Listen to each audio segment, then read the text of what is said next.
mengenai biaya per bulan. Jadi kalau saya mengapa itu jumlah totalnya itu nggak terlalu banyak.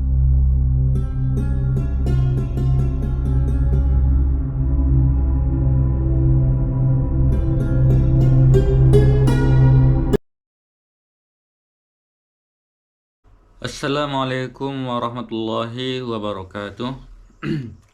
Jadi teman-teman semua, sekarang kita sharing tentang belanja atau budget kita per bulan di Tunisia. Jadi kemarin kan ada salah satu teman kita bertanya, "Bang, berapa sih pengeluaran kita per bulannya di Tunisia gitu?" Jadi saya jawab langsung ya. Sekarang saya lagi di ini, apa namanya? Lagi di Wisma Duta Indonesia di Tunisia. Teman-teman lihat, saya lagi memantau dari CCTV nih. Jadi kerja sampingan di sini adalah kita diberikan pekerjaan atau diberikan tugas kepada mahasiswa yang bisa meluangkan waktunya. Nanti akan didata siapa aja yang daftar, habis itu dibagi berapa jatah per minggunya ya. Jadi misalnya saya nih dikasih jatah 5 hari, habis itu nanti setelah saya ada lagi teman satu lagi kan 5 hari lagi, terus teman satu lagi 5 hari lagi, atau bisa jadi lebih kalau nggak ada yang daftar. Jadi bisa lah untuk masukkan. Jadi sehari itu kita dibayar 35 DT. 35 dinar itu sekitar 170 ya, 170-an lah ya, 170-an atau 175 ya kan. Jadi bisa lah kalau 5 hari kan udah dapat lah 100 sekian, bisa untuk nambah-nambah uang jajan. Begitu juga ada piket juga di KBRI. Jadi lowongan buat mahasiswa itu ada dua, bisa di Wisma Duta, bisa di KBRI. Namun kalau KBRI kan itu biasanya yang ngambil itu anak-anak S1. Kalau saya kan magister ya, S2. Jadi kita dikhususkan piket di Wisma ini. Nah, kembali lagi ke topik pembicaraan kita tadi kan, mengenai biaya per bulan. Menurut saya sih itu tergantung kita.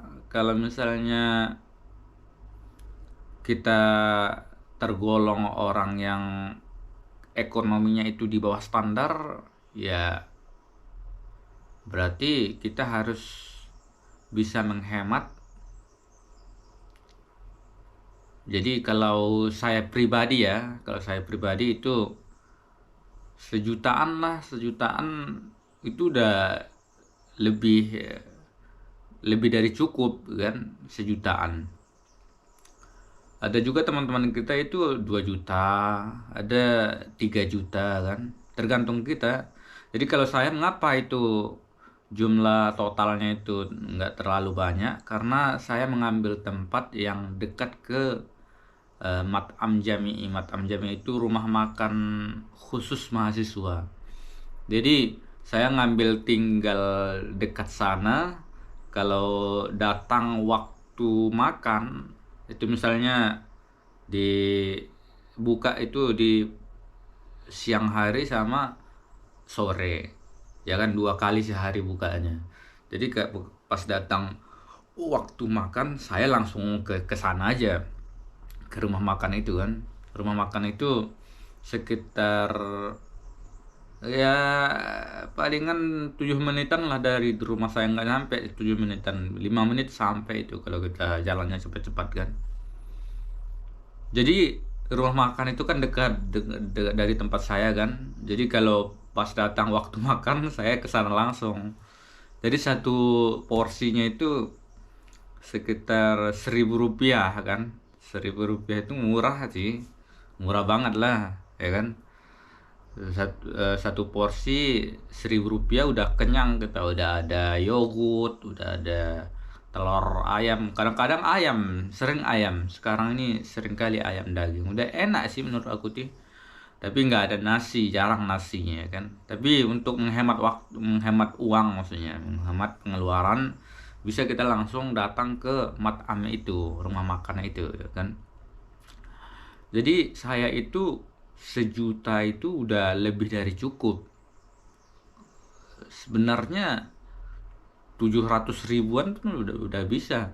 Jadi selain saya itu tempat tinggalnya dekat dengan rumah makan yang murah itu, saya ngambil eh, tempat tinggal atau asrama yang sangat murah, menurut saya murah ya, walaupun fasilitasnya kurang memadai. Mengapa saya bilang kurang memadai? Kamar mandi itu barengan sama orang Tunis ya kan. Kemudian dapur nggak ada. Jadi kita masak dalam kamar itu kan.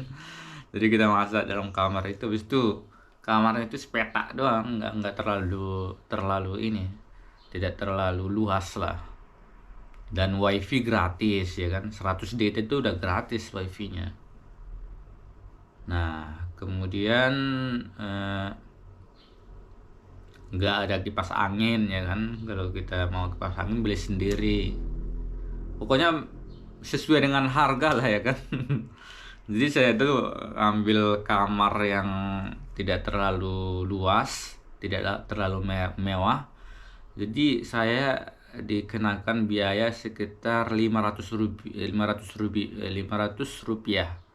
Jadi 500 rupiah itu untuk bayar kontrakan, kemudian sekitar 300 ribuan atau 200 ribuan itu untuk belanja lah ya kan, belanja eh, belanja jajan-jajan lah, beli Malawi atau beli eh, roti atau makanan ringan ya kan. Sebenarnya 200 ribu, 700 ribu pun udah cukup banget. 700 ribu tuh, 700 ribu, 200 ribu kan, 200 ribu per bulan itu udah hemat banget tuh 200 ribu tuh.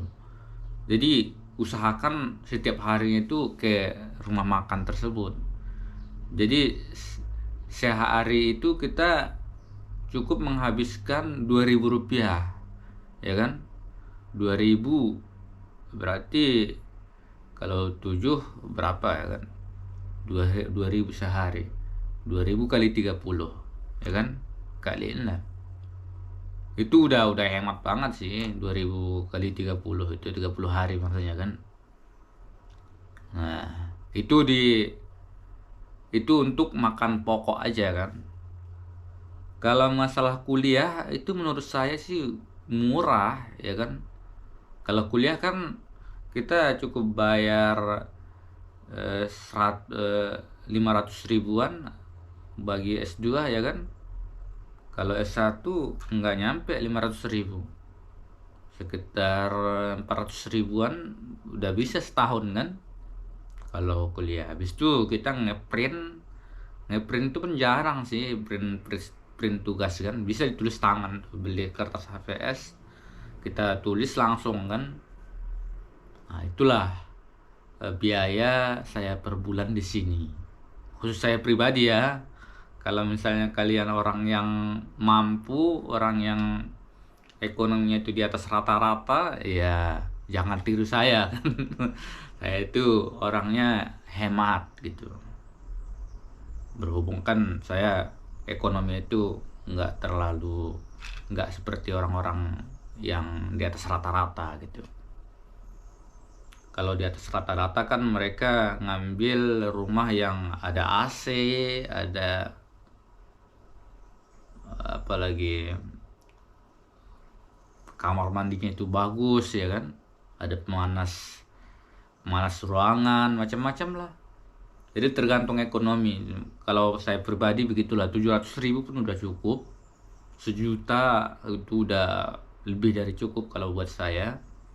Karena tadi saya sudah jelaskan, saya mengambil jalan yang tidak terlalu menghabiskan biaya di Tunisia ini. Walaupun misalnya saya pergi jalan-jalan kan saya sering ngonten pergi ke tempat wisata, misalnya harganya 40 DT, 200.000 kan.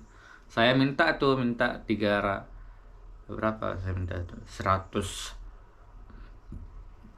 sekitar 175-an lah saya minta kan. Jadi saya tawar-tawar terus. Kalau masalah jajan lumayan murah sih, minum kopi kan. Kopi itu bisa beli kopi itu sekitar 5 ribuan lah, 5.000 rupiah udah bisa beli kopi kan, yang murah 5.000 atau 7 ribuan lah. Kalau misalnya rokok pun bagi yang perokok murah juga di sini, sekitar 15.000. Oris itu udah lumayan murah ya kan bagi yang perokok. Jadi itu saja teman-teman ya. Itu sebatas sharing tentang pengalaman saya, atau sharing tentang berapa sih biaya saya pribadi per bulannya di Tunisia ini. Nah, jadi teman-teman bisa pertimbangkan kalau mau ke Tunisia untuk belajar atau untuk apalah, untuk jalan-jalan atau bagaimana, terserah teman-teman semua. Kalau mahasiswa tadi sudah saya jelaskan panjang lebar. Kalau misalnya teman-teman masih ada pertanyaan, boleh di komen kan, boleh dikomentari dan boleh ditanyakan secara langsung. Nanti kita buatkan video khusus pertanyaan teman-teman semua. Jadi begitu saja ya. Wabillahi taufik wal hidayah. Wassalamualaikum warahmatullahi wabarakatuh.